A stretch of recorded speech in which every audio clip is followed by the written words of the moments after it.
Salutations, j'espère que vous allez bien, merci de me rejoindre dans cette nouvelle vidéo.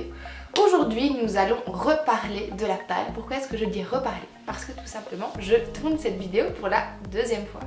Donc je suis désolée si ça paraît un peu moins spontané, mais la première c'était vraiment pas possible que je vous la poste. J'avais ce jour-là mangé des cuberdons et j'avais un morceau de cuberdon sur la lèvre durant toute la vidéo. Ce qui donnait un résultat relativement cocasse lorsque je l'ai monté. Et je m'en suis rendu compte en fait après avoir monté toute la vidéo, puisque dans mon programme d'édition j'ai une toute petite miniature, donc un petit point sur la lèvre, ça ne se voyait pas du tout. Et quand j'ai vu le résultat final, j'ai fait non, j'ai quand même pas toute la vidéo. Et bah si, je l'avais vraiment tout le long. Et donc du coup je retourne cette vidéo. Donc ceci est la première vidéo a priori d'un diptyque ou d'un triptyque. Je sais pas encore si je vais en faire 2 ou 3 sur mon rapport au livre. Et je voulais commencer par participer en fait à la réflexion qui a lieu pour le moment sur Booktube à propos des piles à lire. La pile à lire, c'est quoi? La pile à lire, c'est en fait tout simplement des livres qu'on n'a pas encore lus et qu'on a achetés. Et quand on est booktubeur, on a souvent tendance à mettre sa palle dans un coin particulier de la bibliothèque parce qu'on a quand même une réserve assez conséquente de livres. Et donc voilà, je voulais un peu discuter de ça avec vous aujourd'hui, avoir votre opinion à vous parce que ça va faire quand même quelques semaines que je vois ce genre de vidéos passer et je me retiens un peu de détailler chaque fois mon avis parce que je me suis dit, ne fais pas ça, tu vas en faire une vidéo, ça sera beaucoup mieux et ce sera beaucoup plus clair pour tout le monde. Les vidéos booktube que j'ai vues jusqu'à présent qui parlaient de la palle étaient surtout dans l'optique de la décomplexion. C'est-à-dire que quand on est booktubeur, on a des partenariats avec les maisons d'édition, on a différentes propositions, on a tendance à peut-être nous-mêmes acheter beaucoup de livres parce que les copains nous font envie, parce que y a un tas de nouveautés qui sortent et donc enfin voilà.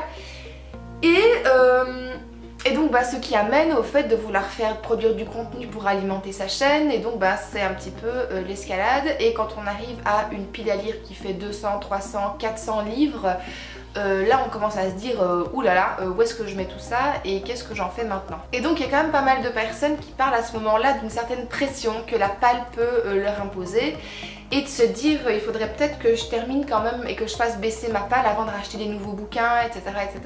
Moi de mon côté j'ai choisi de prendre le pied totalement opposé et je n'ai pas de palle du tout. Non pas pour une question d'angoisse, mais tout simplement pour une question d'optique et de vision de ma bibliothèque. Comment ça se passe chez moi?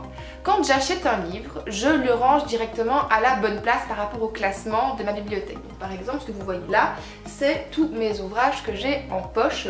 Là, c'est des classiques, là, c'est des jeunesses, et là au-dessus, tout au-dessus, c'est toute ma bibliothèque SFFF.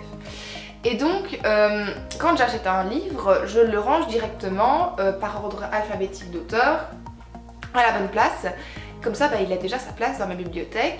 Et une fois que j'ai fini mon livre en cours, je vais ranger mon livre à sa place dans la bibliothèque. Et j'adore ce moment. Je me plante devant ma bibliothèque littéralement et je regarde tout ce que j'ai, je passe en revue tout ce que j'ai et je me dis tiens, de quoi est-ce que j'ai envie maintenant? Ce qui me permet de ne pas me freiner et de ne pas me dire tiens non c'est vrai j'ai des livres à lire en priorité qui sont dans la pile à lire. Il y a beaucoup de personnes, je crois, qui ressentent la palle en pression à cause de ça.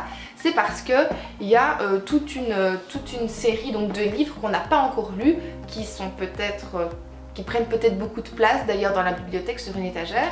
Et on se dit, on culpabilise un peu à se dire, tiens, j'ai pas envie de relire ça. Si j'ai envie de relire un livre, mais là j'ai d'autres lectures en priorité, et donc il faudrait peut-être que je fasse passer ces livres-là avant les autres.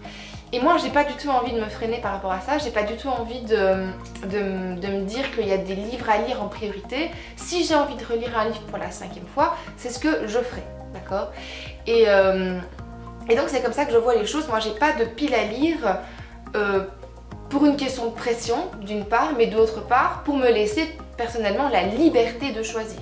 Et donc par exemple je suis tout à fait incapable de vous donner une proportion de livres lus et non lus. Dans ma bibliothèque il y en a peut-être même plus de non lus que de lus, je n'en sais rien. Mais en tout cas je sais que j'ai ma bibliothèque, qu'elle est à peu près fixée au niveau de l'espace et que je gère cet espace. Une fois que je rachète des livres et que j'en ai trop, je me dis tiens il serait peut-être temps de faire un tri. Et c'est là que je me dis que je pourrais peut-être vous faire en troisième vidéo de ce diptyque, triptyque, un prix de ma bibliothèque pour vous donner un peu une idée de ce que je possède à la place de faire un bookshelf tour parce que j'ai quand même que 2 grandes bibliothèques, j'ai pas plus que ça et donc je me dis que ça pourrait peut-être être sympa de vous montrer le tri de ma bibliothèque, je voulais en faire un dans pas très longtemps. Donc si ça vous intéresse, n'hésitez pas à me le dire dans les commentaires et on va en discuter. Puisque de toute façon, la vidéo s'arrête là, j'ai un peu fini mes réflexions qui ont été beaucoup plus rapides que lors du premier tournage du coup. Mais donc voilà. Je suis très intéressée d'avoir votre avis sur et votre opinion sur la pile à lire. Comment est-ce que vous la percevez? Est-ce que vous en avez une ou est-ce que vous n'en avez pas? Parce que vous êtes un lecteur qui se dit j'achète un livre, je le lis, une fois que je l'ai fini, je le range et je vais en racheter un autre. Ça peut tout à fait être ça aussi. Et est-ce que vous vous fixez par exemple des challenges par rapport à votre pile à lire où vous vous dites allez c'est bon, je lis 5 livres de ma palle et après je peux en racheter un autre? Il y a des gens qui fonctionnent comme ça, vous avez compris que c'était pas du tout mon délire, mais c'est peut-être le vôtre et je le respecterai tout à fait parce que chacun a sa manière de fonctionner. N'hésitez donc pas à discuter de ça avec moi dans les commentaires. Et c'est ici que je vous quitte. J'espère que la vidéo vous a plu. D'ici la prochaine, je vous fais plein de gros bisous et portez-vous bien. Salut!